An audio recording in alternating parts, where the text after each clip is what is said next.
तो दोस्तों, आज के वीडियो के अंदर हम बात करेंगे इजीएस्ट पाथवे के बारे में to get the second citizenship by investment programme. तो इन्वेस्टमेंट प्रोग्राम के थ्रू सिटीजनशिप जो है वो काफ़ी इजी ऑप्शन है जिन लोगों के पास सफिशिएंट जो है फंड्स होते हैं और वो इन्वेस्टमेंट कर सकते हैं। तो इन्वेस्टमेंट के थ्रू जो है आपको उसका फ़ायदा ये होता है कि आपको जो है आपका बिजनेस भी उधर डेवलप्ड हो जाता है और आपको सेकंड पासपोर्ट भी मिल जाता है। तो आज की वीडियो के अंदर हम उन कंट्रीज के बारे में बात करेंगे जो कि इन्वेस्टमेंट प्रोग्राम जिन्होंने लॉन्च किया हुआ है। आप जो है इन्वेस्टमेंट के थ्रू उनकी सिटीजनशिप जो है एक्वायर कर सकते हैं और उस सिटीजनशिप को एक्वायर करने के लिए कितनी इन्वेस्टमेंट रिक्वायर्ड है और मोड ऑफ इन्वेस्टमेंट क्या होना चाहिए, कितना टाइम लगता है और जो है उसका ईज ऑफ प्रोसेस क्या है, उसके बारे में बात करेंगे। तो सबसे पहला कंट्री जो है जिसके अंदर आप सेकंड सिटीजनशिप बाय इन्वेस्टमेंट के थ्रू ले सकते हैं वो है माल्टा। तो माल्टा के अंदर जो है आपको 690,000 यूरो की इन्वेस्टमेंट जो है करनी है। तो 690,000 यूरो की जो आप इन्वेस्टमेंट करेंगे वो जो है वो आपकी बिजनेस इन्वेस्टमेंट भी हो सकती है और किसी किस्म का डोनेशन भी हो सकता है। तो उसके थ्रू जो है आप अपनी सेकंड सिटीजनशिप जो है एक्वायर कर सकते हैं माल्टा के अंदर। तो उसके अंदर जो है स्टे की जो है किसी किस्म की कोई रिक्वायरमेंट नहीं है और टाइम जो लगता है सिटीजनशिप के लिए वो जो है वेरीज करता है। 36 मंथ से लेके 12 मंथ तक लगता है अगर आप इसको फास्ट ट्रैक करें तो। और इसका प्रोसेस जो है काफी इजी और प्लेन एंड सिंपल है। तो सेकंड कंट्री जो है जिसके अंदर आप सिटीजनशिप इन्वेस्टमेंट के थ्रू ले सकते हैं वो है सैंट किट्स एंड नेविस। तो इसके अंदर जो है आपको $150,000 की इन्वेस्टमेंट करनी है। तो आपकी जो इन्वेस्टमेंट है उसका जो मोड है वो या तो आप रियल एस्टेट के अंदर कर सकते हैं और दूसरा जो है वो गवर्नमेंट और उससे रिलेटेड जो एनजीओज हैं उनके अंदर डोनेशन के थ्रू आप कर सकते हैं।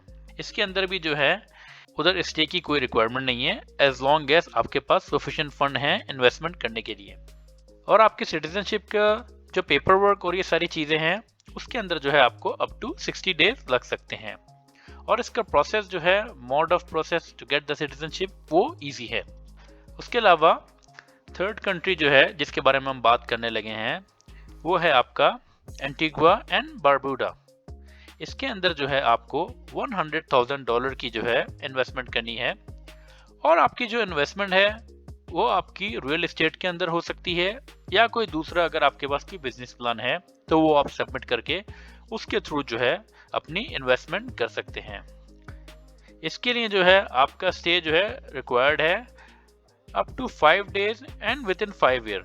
उसके अलावा आपका सिटीजनशिप का जो भी पेपर वर्क है और जो भी प्रोसेस है आफ्टर इन्वेस्टमेंट वो जो है आपको 5 मंथ के लगभग जो है लग सकता है और इसका प्रोसेस जो है वो इजी है। तो फोर्थ कंट्री जिसके बारे में हम बात करने लगे हैं जिसके अंदर आप सिटीजनशिप ले सकते हैं थ्रू इन्वेस्टमेंट वो है ग्रेनेडा। तो ग्रेनेडा जो है वो एक कैरेबियन आइलैंड कंट्री है और इसके अंदर जो है आप अपनी इन्वेस्टमेंट कर सकते हैं सेम एज एंटीगुआ एंड बारबूडा जैसे कि रियल एस्टेट के अंदर और गवर्नमेंट को डोनेशन दे के भी कर सकते हैं आप। और इसके अंदर जो है स्टे की कोई रिक्वायरमेंट दरकार नहीं है और आपका पेपर वर्क जो है वो आपको 5 मंथ के लगभग जो है लग सकता है सिटीजनशिप लेने के लिए और इसका ईज ऑफ प्रोसेस जो है वो इजी है। तो पांचवें जिस कंट्री के बारे में हम बात करने लगे हैं जिसके अंदर आप इन्वेस्टमेंट के थ्रू सिटीजनशिप ले सकते हैं वो है सेंट लूसिया। तो सेंट लूसिया जो है ये भी एक कंट्री है कैरेबियन के अंदर। आप इसके अंदर जो है आप इन्वेस्टमेंट कर सकते हैं रियल एस्टेट के अंदर और अदर ऑप्शन को भी आप कंसिडरेशन में लेके आ सकते हैं कि अगर आपके पास कोई बिजनेस प्लान है आप $100,000 तक का इन्वेस्टमेंट कर सकते हैं। और इसका सिटीजनशिप का जो प्रोसेस है वो जो है 4 मंथ के जो है लगभग है और इसका ईज ऑफ प्रोसेस जो है सेंट लूसिया का सिटीजनशिप के लिए वो ईजी है। उसके अलावा 6 कंट्री जो है जिसके अंदर आप सिटीजनशिप ले सकते हैं थ्रू इन्वेस्टमेंट वो है आपका डोमिनिका। तो डोमिनिका जो है इसके अंदर जो है आपको $100,000 का इन्वेस्टमेंट करना है रियल एस्टेट के अंदर और सेम एज सेंट लूसिया जैसे कि गवर्नमेंट और डोनेशन टाइप का आप इन्वेस्टमेंट उधर कर सकते हैं। इसके अंदर भी जो है स्टे की कोई खास रिक्वायरमेंट नहीं है। आप जो है सिर्फ एज लॉन्ग एज कि आपके पास सफिशिएंट फंड है इन्वेस्टमेंट करने के लिए। और इसका पेपर वर्क जो है टुवर्ड सिटीजनशिप, उसके अंदर जो है आपको लगभग 5 माह लग सकते हैं। और इसका पेपर वर्क जो है for you to get the citizenship, उसके अंदर लगभग आपको 5 मंथ जो है लग सकते हैं। और इसका ईज ऑफ प्रोसेस जो है इन्वेस्टमेंट के थ्रू सिटीजनशिप का, वो जो है ईजी है। तो लास्ट कंट्री जिसके बारे में हम बात करने लगे हैं सिटीजनशिप थ्रू इन्वेस्टमेंट प्रोग्राम में, वो है टर्की। तो टर्की के अंदर जो है आप सिटीजनशिप ले सकते हैं अगर आपके पास $400,000 हैं। आप जो है टर्की के अंदर रियल एस्टेट के अंदर भी इन्वेस्ट कर सकते हैं, और अदर कोई बिजनेस प्लान अगर आपके पास है, आप $400,000 उधर इन्वेस्ट करना चाहते हैं। इसके अंदर भी जो है स्टे की कोई रिक्वायरमेंट नहीं है, एज लॉन्ग एज आपके पास $400,000 हैं। और इसका पेपर वर्क जो है टुवर्ड सिटीजनशिप, उसके अंदर लगभग जो है 4 मंथ आपको लग सकते हैं। और इसका ईज ऑफ प्रोसेस जो है वो भी ईजी है। तो चलें बात कर लेते हैं कि आपको कौन कौन से बेनिफिट मिल सकते हैं अगर आप सिटीजनशिप बाय इन्वेस्टमेंट के किसी प्रोग्राम के अंदर इन्वेस्ट करते हैं।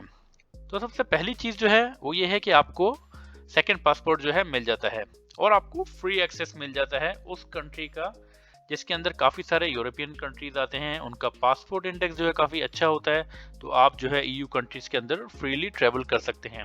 जैसे कि माल्टा, अगर आप माल्टा की नेशनैलिटी लेते हैं थ्रू इन्वेस्टमेंट प्रोग्राम, तो आप जो है ईयू के किसी भी कंट्री के अंदर जा सकते हैं, क्योंकि माल्टा जो है ईयू कंट्री के अंदर आता है। उसके अलावा सेकंड बेनिफिट जो है वो ये है कि डाइवर्स इन्वेस्टमेंट का रूट होता है। उसके अंदर जो है आपका एसेट का पोर्टफोलियो जो है वो डेवलप हो जाता है। तो उसके अलावा जो है आप दूसरे कंट्री के अंदर भी इन्वेस्टमेंट कर सकते हैं, क्योंकि आपका पोर्टफोलियो ऑलरेडी बन चुका होता है सिटीजनशिप बाय इन्वेस्टमेंट स्कीम के थ्रू। और थर्ड जो बेनिफिट आपको मिलता है वो ये मिलता है कि आपको जो है परमानेंट रेजिडेंसी जो है मिल जाती है सिटीजनशिप के साथ ब्यूटीफुल यूरोपियन कंट्री के अंदर। और फोर्थ जो बेनिफिट है वो ये है कि आपको टैक्स बेनिफिट जो है उनकी गवर्नमेंट देती है अगर आप इन्वेस्टमेंट स्कीम के अंदर इन्वेस्ट करके सिटीजनशिप अक्वायर करते हैं। तो आपको जो है टैक्स इंसेंटिव दिए जाते हैं, जीरो टैक्स इन्वेस्टमेंट जो है आपकी वो आपको प्रोवाइड की जाती है। और फिफ्थ बेनिफिट जो आपको है वो ये है कि आपकी एंटायर फैमिली जो है एलिजिबल होती है to get the second passport. और सबसे फाइनल जो है बेनिफिट वो उसका ये है कि आपके पास जो है प्लान बी आ जाता है इन टाइम्स ऑफ अनसर्टेनिटीज।